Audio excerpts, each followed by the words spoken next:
Hot girls. Maybe Richard Branson isn't sleeping with them. But yeah, we've been told since we were little boys, you get the car, you get the life, you get the job, you get the hot girls. Okay. To be successful with women, you've got to learn a skill set. It's just like if you want to be successful at golf or surfing or running a business. There's a skill set you need to learn. If you have this skill set, you will be successful with women. I mean, you can be massively successful with women. If you don't have this skill set, you'll never be successful with women. And even if, because of what you are or what you do, you get a good woman, she's probably going to make you so miserable you wish you didn't have her. And I get a lot of clients in their 40s who think that. So success with women is a skill set. Confidence, which is what women want the most, comes from knowing what to do. Confidence comes from knowing what to do. And this skill set involves things like I was showing you with Rebecca. It's touch, it's eye contact, it's how to start and sustain a good conversation. It's how to plan a date so that it's fun and leads to bed, which I'll get onto in a second.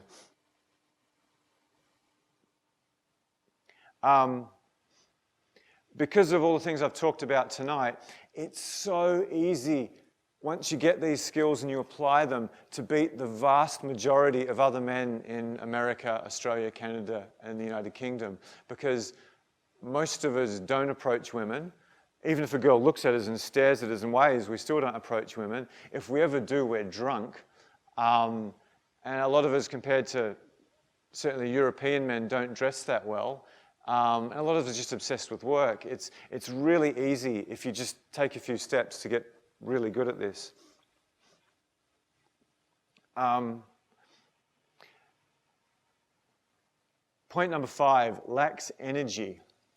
Does anyone hazard a guess why people who are rock singers and surfers do pretty good with women, sometimes incredibly good, and a lot of computer engineers and chartered accountants don't? Can anyone have a guess why that is? Talk some more. Sorry? Yeah, can anyone tell me why? Very good. And what are the other guys doing? Sorry? Good guess, good guess. Yep. Yep. Okay, some great guesses. My belief, and maybe I've spent too much time meditating in India, but my belief is when someone's lead singer of a rock band, you got all these guys supporting you and you got all these people cheering you on, you're picking up a tiny little bit of all their energy. If you do a good job, you're picking up a lot. Surfers, they're not stuck in cities surrounded by petrol fumes and cars and toxic people, huddled over a computer, watching TV, never getting near a tree or the ocean. They're out bloody surfing.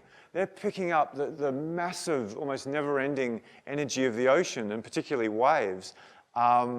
So I think most people, what they really want in life is to get more and more energy. That's really why a lot of you and me want hot women, because when you walk around with a hot woman, everyone thinks you're great, and they look at you and they give you energy. That's why rich people buy houses with great views. So I believe it's so much about energy. In my opinion, success with women comes down to 2 things. It's having the skill set to be good with women, the touch, the eye contact, and it's having enough energy. How much energy do you need to approach a woman in a bar? Mountains just to even get started. Even to approach her in a bookstore, you need a little bit.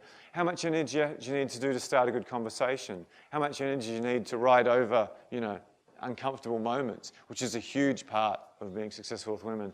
How much energy do you need the first time you lead her back to your house and into your bedroom? I mean, you're going to be absolutely throwing energy on her like crazy. So at every stage of getting better with women, it's really about energy. How many of you have a mate with a big smile and lots of energy who's not very good looking, who's not very bright, who's not very anything, who gets lots of women? Yeah, whereas you've got an IQ of 120 and you huddle over a computer and you have most of your sex while you're on the computer, which is pretty sad. Anyway,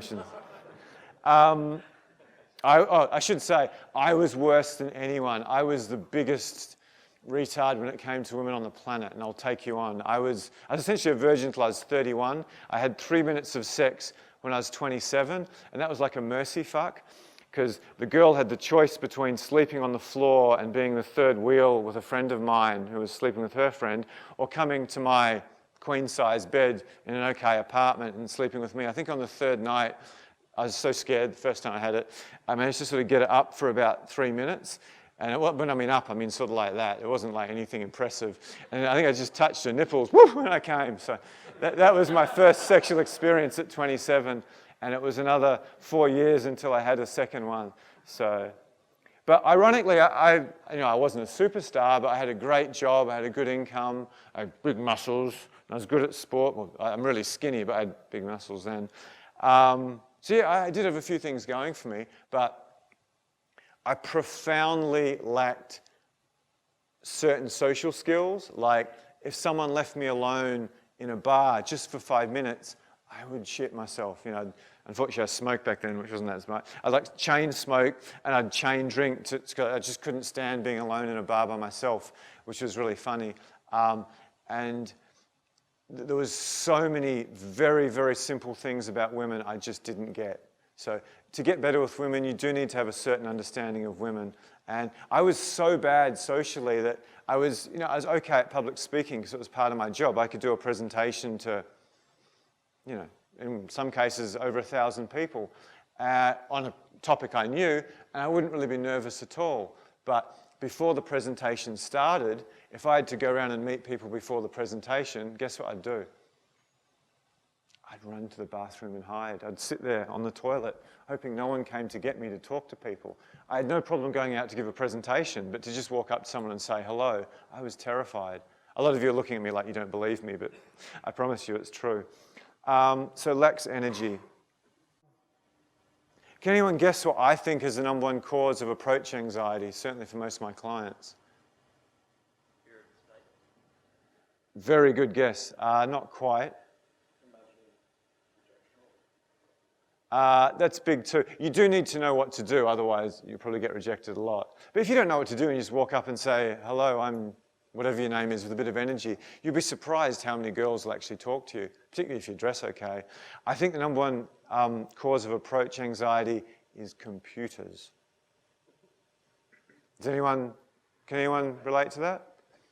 Great. I've got a fairly good story about that. I worked for Charisma Arts for 4 years, and I went around the world. I don't know how many, 15 cities I did boot camps in, new city every week. I got 2 or 3 nervous students who were like shitting themselves, and I gave them a quick lecture. I took them out to bars. I mean, they were nearly dying. James and Damien can tell you, when you're out with students on the first night, it's like, just their energy is just killing you because they're so nervous. But I'd go out with that. I'd do a couple of approaches. Go, you see that? You see that? Yeah, you do that, you do that. And then I'd get them to approach women. I'd do this in new city after new city, and I'd slept with God knows how many girls when I was doing that, and several models, and 2 girls in 1 boot camp and this sort of thing. Got threesomes out of it. And it wasn't really that much bother at all. It was a bit tough on Friday, but I got through it. Now I'm trying to run my own business. I sit in front of a computer 30, 40 hours a week. Man, when I do a boot camp on Friday, I've got to warm up for like 2.5 hours. I'm jumping around like a moron. Actually, one of my favorite exercises, I better hide the microphone, is this. I call it the semi-raw. Actually, turn the sound down. I got this from yoga. And sometimes I do that in the street. But if you do that a couple of times, I'm serious. How many times have I done that? Yeah, I'm an absolute idiot. I'm singing Bohemian Rhapsody to the cab driver at the top of my voice. Just before I did this speech, I'm not too ashamed to admit it, I took my shirt off and ran up and down the park. Because again, I've been hunched over a computer, most of the week, and I'm staying in a horrible hotel room. You've got to warm up. You've got to warm up. If you walk into a bar from a computer and talk to hot girls, I don't think you're going to do it. It's just so hard. If you get out of a Muay Thai sparring ring, or go from having a surf, or go from jamming with your rock band and go talk to girls, you might do pretty well. You'd probably do very well if you know what you're doing. You have to separate computer time from approaching time and socializing time. And for you really smart guys who are engineers and doctors and stuff who are huddled over a computer a long time, man, if I was you, I probably wouldn't even put pressure on yourself to be social on Friday. I'd work your 5-day week, and if you want to go out on Friday, just go out with your mates and have a few beers. And if there's opportunities and you feel okay, take them, but don't beat yourself up after working a week on a computer if you can't approach girls, because I can't. There's no way I could. Oh, I mean, I may be able to, but I would really struggle. However, if I take said day off and I do something fun and athletic, and particularly getting into nature, it's quite easy for me. So yeah, do not try to mix computers and left brain thinking with socializing and seduction, because it makes it very, very hard for you.